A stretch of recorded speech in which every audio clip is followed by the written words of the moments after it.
Buenos días a todos y vamos a comenzar una nueva lección de latín para continuar con las clases en esta situación de excepcionalidad en la que nos encontramos y que además se prolongará de acuerdo con la ampliación del estado de alarma que acaba de aprobar el gobierno hasta el día 11 de abril como mínimo. De tal manera que nosotros seguiremos con el curso adelante e intentaremos a través del aula virtual y de estos vídeos que os voy colgando, pues de salvar en la medida de lo posible los contenidos que de forma presencial, pues por razones obvias, no se pueden impartir. Bien, en la clase de hoy vamos a hablar de la subordinación y de los tipos de proposiciones subordinadas que existen tanto en latín como en la lengua española. Esos tipos de proposiciones subordinadas son tres: la proposición subordinada adjetiva, la proposición subordinada sustantiva y la proposición subordinada adverbial. De alguna manera, en latín ya hemos visto un tipo de proposición subordinada adjetiva. Me estoy refiriendo concretamente a la subordinada adjetiva de relativo, es decir, aquella proposición subordinada que funciona como un adjetivo y que además contiene como nexo una palabra que es categorialmente un pronombre relativo. Veamos, por ejemplo, esta oración que yo les pongo aquí. Hic servus, qui domini terras laborat, felix non est. Este esclavo que trabaja las tierras del Señor no es feliz. Bien, si nos ceñimos a este ejemplo y lo comentamos desde un punto de vista gramatical, pues bueno, habría que señalar que tenemos aquí un verbo copulativo con negación, non est. Luego tendríamos un adjetivo, felix, está en nominativo singular y actuaría como el atributo de ese verbo copulativo. Y luego tendríamos un sujeto que sería hic servus qui domini terras laborat. Dentro de este sujeto, la palabra servus es la palabra nuclear de ese sintagma. Como servus es un nombre, se ha traducido al español por esclavo, decimos que el sintagma este, hic servus qui domini terras laborat, es un sintagma nominal que actúa como sujeto de este verbo copulativo. Ahora bien, ¿qué ingredientes encontramos dentro de este sintagma nominal? Pues ya hemos señalado que el núcleo es servus, traducido aquí en castellano o en español, como lo deseen, por esclavo. Esa palabra servus viene acompañada de un demostrativo, que también los habíamos visto en clase, hic, haec, hoc, adjetivo demostrativo, determinante demostrativo, como se lo suele llamar en la gramática española. Y a continuación, lo que tenemos, entre comas, en este caso, a modo de un comentario parentético, es un bloque que actúa como si fuese un adjetivo. Es decir, esto que está entre paréntesis es un bloque que modifica a esta palabra. Actúa como un complemento del nombre servus o del nombre esclavo. Da igual, la sintaxis latina y la sintaxis castellana en este sentido se comportan de la misma manera. Como las palabras que complementan a un nombre tienen carácter adjetivo, decimos que esta proposición, que aquí he señalado subrayada y entre paréntesis, es una proposición subordinada puesto que está integrada dentro de un sintagma nominal, no es una proposición independiente, es decir, el paréntesis no se puede sacar fuera de esta oración y que eso tenga sentido por sí solo. Es una proposición subordinada, por lo tanto, no es independiente, está subordinada a un sustantivo porque está formando parte de un sintagma nominal. Y como está complementando a ese nombre, que en la gramática latina y española llamamos antecedente, pues decimos que tiene carácter adjetivo. Es una proposición subordinada adjetiva. Y en este caso, además, viene introducida por este que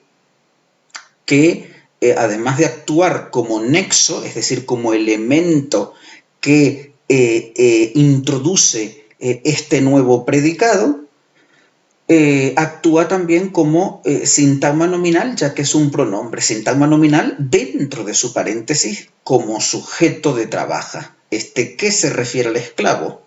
Este esclavo que trabaja las tierras del Señor no es feliz.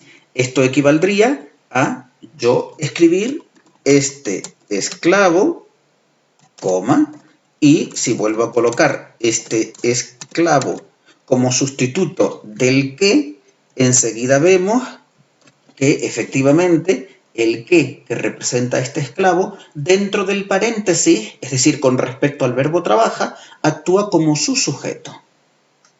Por lo tanto, esto es una proposición subordinada, no es independiente, no tiene sentido por sí sola y el carácter que tiene es un carácter de adjetivo. Una prueba, además de que complementa un nombre, una prueba de que su carácter es adjetivo, es que efectivamente podemos representarla toda ella, todo el paréntesis lo podemos representar con ayuda de un adjetivo. Por ejemplo, este esclavo, trabajador, no es feliz. Podríamos incluso a este adjetivo colocarle otros sintagmas que lo complementen. Este esclavo, trabajador de las tierras del Señor, no es feliz.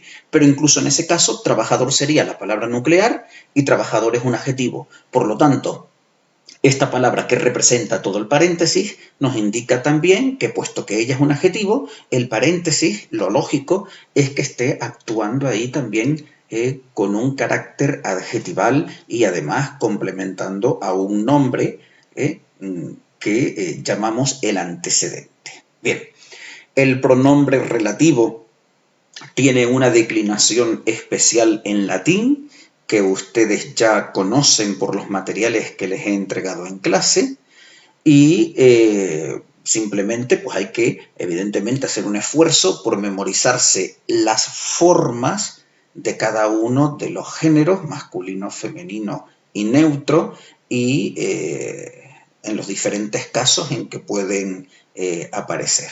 Bien. El otro tipo de proposición subordinada es la que llamamos proposición subordinada sustantiva. Es decir, aquí en la adjetiva lo que hemos visto es que el paréntesis, que es lo que delimita a la proposición subordinada, actúa como un adjetivo.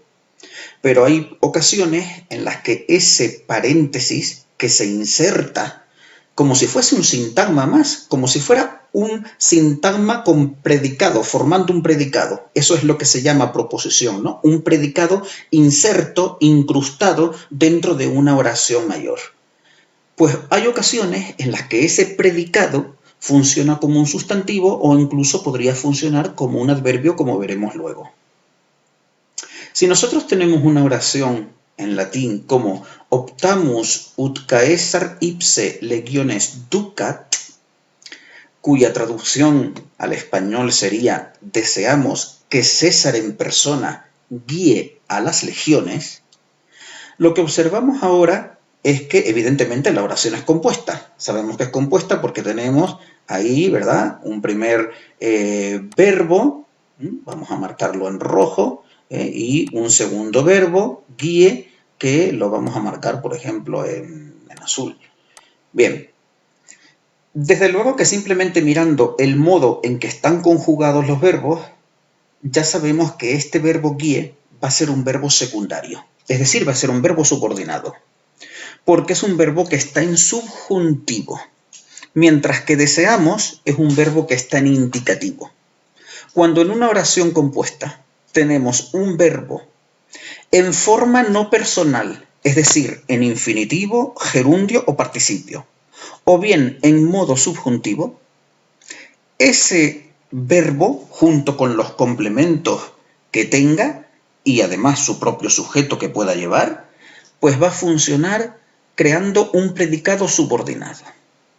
Por lo tanto, en este caso, lo que tenemos es un verbo principal, deseamos, cuyo sujeto estaría omitido, sobreentendido, elíptico, como lo quieran llamar, estaría también gramaticalizado en la persona, en la primera persona de plural que tenemos aquí en este os, ¿verdad? Lo que nos representa a nosotros. Ese nosotros, nosotras, vendría a ser el sujeto gramatical, elíptico, de este verbo deseamos conjugado en primera persona de plural. Bien. Ahora yo he abierto aquí un paréntesis, efectivamente. Porque si nos vamos al otro verbo, el verbo este en subjuntivo, guíe, lo que tenemos es que ese verbo ya no está conjugado en primera persona del plural, está conjugado en tercera persona del singular del presente del subjuntivo. Yo guíe, tú guíes, él guíe. Bien, eso significa que ese verbo guíe tendrá un sujeto propio que no tiene por qué ser el sujeto de deseamos, ni tiene por qué serlo, ni en este caso tampoco puede serlo, puesto que la concordancia de las formas verbales es distinta en ambos casos. De manera que el sujeto de ese guíe es César en persona, o el mismo César, o el propio César, que se podría haber traducido también así. En este caso yo he querido a ese ipse, que también es una partícula pronominal de estas que habíamos visto en clase, ipse, ipsa, ipsud, pues he querido darle un cierto énfasis y por eso lo he traducido por en persona, para que la traducción al español sea un poco literal con respecto a la oración latina. Bien, de manera que ese guíe tiene como sujeto a César en persona. Y luego, aparte de eso, tiene un complemento directo propio, que es a las legiones, que César en persona las guíe.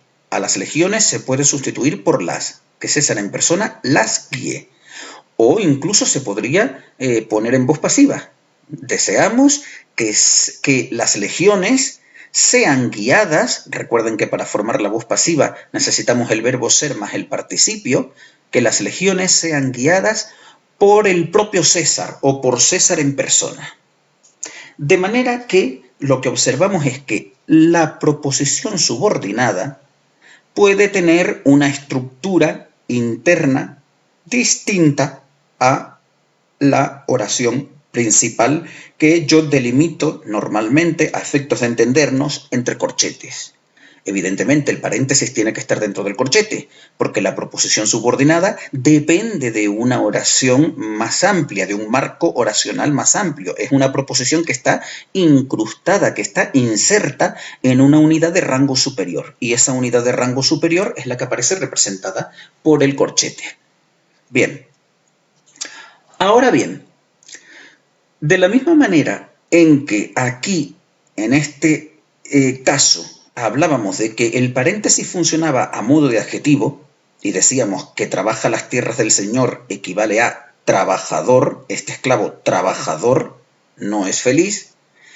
Ahora, en este caso, la proposición subordinada ya no tiene carácter adjetivo, sino carácter sustantivo. ¿Por qué razón? Porque si yo quiero de alguna forma simplificar este paréntesis, la simplificación siempre la haré a través de una palabra o grupo de palabras que equivale a un sintagma nominal. Yo podría decir, deseamos la guía de César. Y si decimos deseamos la guía de César, lo que observamos es que la guía de César Es un sintagma nominal que actúa como complemento directo del verbo deseamos. Nosotros la deseamos. Como la guía de César es un sintagma nominal sin verbo, es decir, sin núcleo de un predicado, tenemos que concluir que esta frase, esta oración, es una oración simple. Como la guía de César aparece en el ejemplo superior desarrollada en forma de predicado, es decir, este sustantivo, la guía, lo he puesto en forma de verbo, he creado el verbo guiar, de manera que lo que he hecho ha sido un sintagma nominal, convertirlo en una proposición. Eso es justamente lo que significa proposición, la transformación de un sintagma simple, un sintagma sencillo, da igual que sea nominal, adjetival o adverbial, convertido por medio de un verbo en una unidad que está a caballo entre ese sintagma y lo que es la oración principal. Eso es lo que llamamos proposición. De manera que al final proposición viene a ser más o menos equivalente a predicado, una predicación. Bien. Otra forma de hacer la sustitución de todo el paréntesis sería simplemente por un pronombre, en este caso demostrativo. Deseamos eso. Eso sería, analizado morfosintácticamente, un sintagma nominal formado únicamente por un núcleo pronominal, demostrativo en este caso. Podría sustituirlo por alguno de los pronombres átonos que representan al complemento directo. En cualquier caso, el paréntesis hemos dicho que actúa como complemento directo. Lo deseamos. Ese lo es sintagma nominal y es complemento directo también de deseamos. En fin, la conclusión a la que hemos llegado, después de toda esta serie de transformaciones, es que efectivamente, aunque el paréntesis tenga un sujeto propio, que es César en persona, un verbo propio, que es un verbo predicativo, guíe, y luego un complemento directo interno propio a guíe, que sería a las legiones, con independencia de eso, todo este paréntesis encabezado por el nexo que funciona como complemento directo del verbo deseamos. Es decir, el paréntesis funcionaría como una proposición subordinada sustantiva con la función de complemento directo respecto al verbo deseamos, que es el verbo principal. Bien. Los sintagmas nominales sabemos que pueden cumplir básicamente cualquier función dentro de una oración simple. Los acabamos de ver funcionando como complemento directo, pero podría funcionar también como sujeto, podría funcionar como complemento de un enlace, es decir, como término de un enlace dentro de un sintagma preposicional. Podría funcionar incluso como un complemento indirecto, un complemento predicativo. En fin, el sintagma nominal es un sintagma bastante versátil que se acomoda fácilmente a ejercer diferentes funciones sintácticas. De tal manera que vamos a comentar otro ejemplo donde la proposición subordinada sustantiva no está funcionando como complemento directo, como ocurre aquí, sino que está funcionando como sujeto de el verbo principal. Toda la proposición subordinada sustantiva como sujeto del verbo principal. Es lo que tenemos en un caso como ut Caesar consul acclamatus esset, magna laetitia fuit. Bueno, cuya traducción sería que César fuera proclamado cónsul, constituyó una gran alegría. Bien, aquí tenemos de nuevo una proposición subordinada porque, de carácter sustantivo, porque su paráfrasis en forma de sintagma nominal pues podría ser la proclamación del cónsul César fue una gran alegría. Es decir, esta unidad parentética que tengo aquí donde me aparece un verbo, es decir, un núcleo de un predicado, y por lo tanto yo ya sé que me hallo ante una proposición, ¿verdad? Y que está subordinada, porque evidentemente decir que César fuera proclamado cónsul y terminar ahí la oración no tendría sentido. Eso implica que no es una unidad independiente, sino que está subordinada. El hecho de poderlo parafrasear por un sintagma nominal del tipo la proclamación del cónsul César ya nos indica que esa proposición subordinada es una proposición subordinada de carácter sustantivo.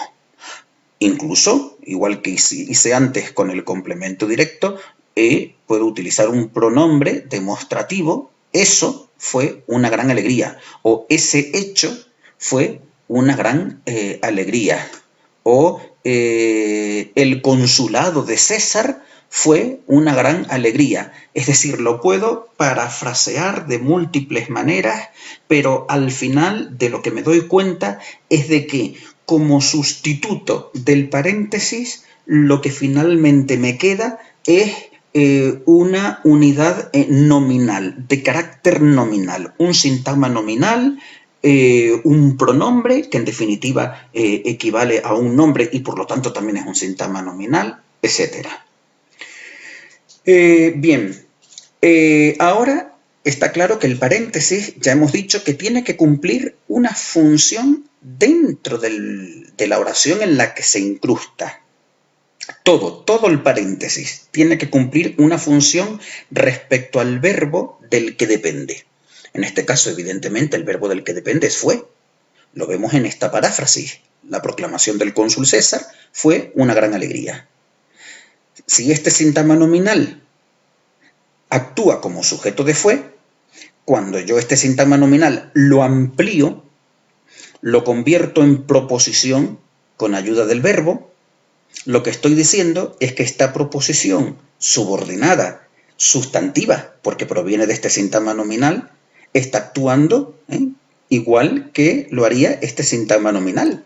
Es decir, si este sintagma nominal hemos dicho que es el sujeto de fue una gran alegría, pues que César fuera proclamado cónsul, todo el paréntesis será el sujeto de fue una gran alegría.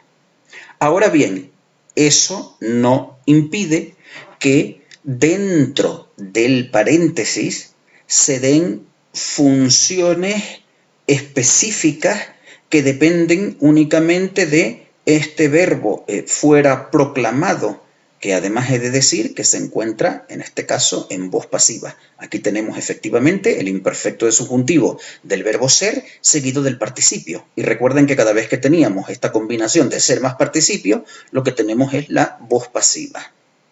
Bueno, ¿cómo se analizaría este paréntesis internamente?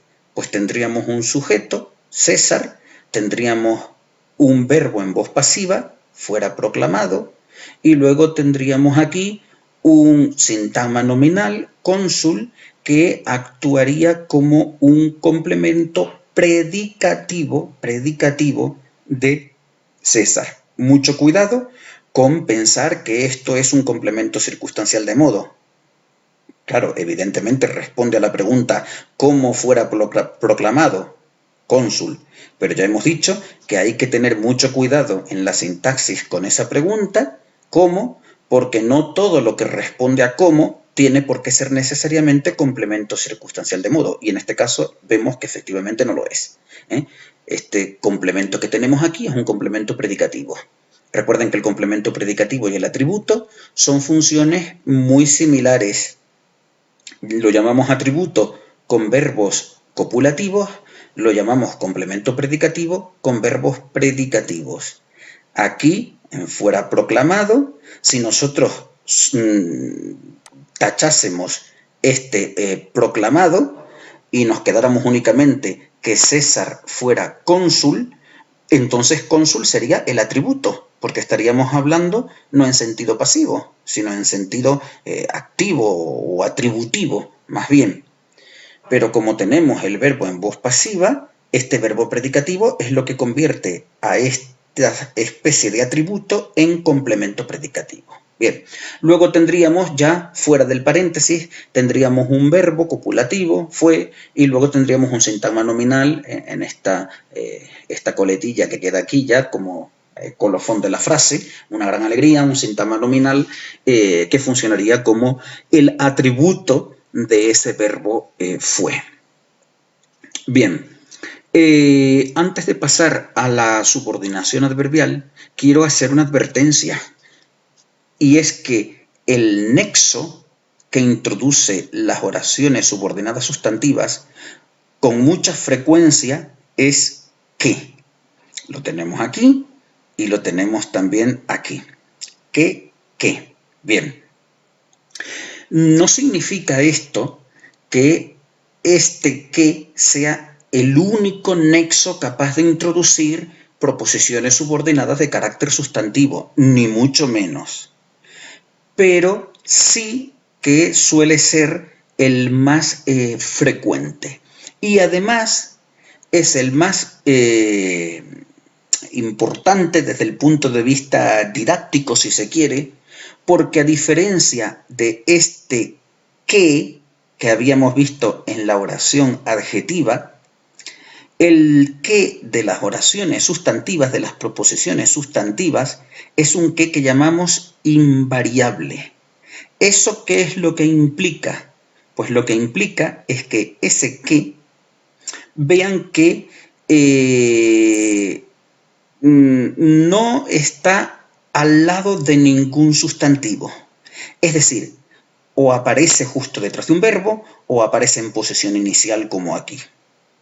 Los verbos no tienen género en español, de tal manera que ese que no hereda ningún tipo de género. Ese que no se puede parafrasear, no se puede sustituir por el cual, la cual, los cuales o las cuales, como tampoco se puede sustituir el que inicial de proposición subordinada. Es un que no tiene rasgos morfológicos, no tiene flexión de género ni de número. Ese que es un que se llama invariable y que contrasta con este que de las oraciones adjetivas, donde efectivamente sí que hay flexión para género y número. Este que de las oraciones adjetivas, de las oraciones de relativo, en este caso, concuerda con su antecedente en género y número, es decir, toma los rasgos de género masculino y número singular que tiene en este caso la palabra esclavo. Por ello es por lo que ese que se puede traducir también, se puede parafrasear, quiero decir, por el cual. Este esclavo que trabaja las tierras del Señor, o este esclavo el cual trabaja las tierras del Señor, no es feliz. Si yo en vez de estar hablando de un esclavo, estuviese hablando de una esclava, puesto que el antecedente es femenino, el que se me podría transformar en la cual. Yo podría decir esta esclava que trabaja las tierras del Señor, o podría decir esta esclava la cual trabaja las tierras del Señor. Y si yo estuviese hablando en plural, pues entonces evidentemente pues podría decir estos esclavos y luego los cuales trabajan las tierras del Señor, etc. Es decir, que el que lo podría asignarle a ese que los rasgos morfológicos de género y número del antecedente, que siempre ha de ser un nombre. Como los nombres tienen género y número, porque son palabras variables de nuestro idioma, pues ese que está sustituyendo al nombre puede heredar su mismo género y su mismo número. Eso no se puede hacer con el que de las proposiciones sustantivas. El que de las proposiciones sustantivas es siempre invariable, no admite ningún tipo de transformación. Bien,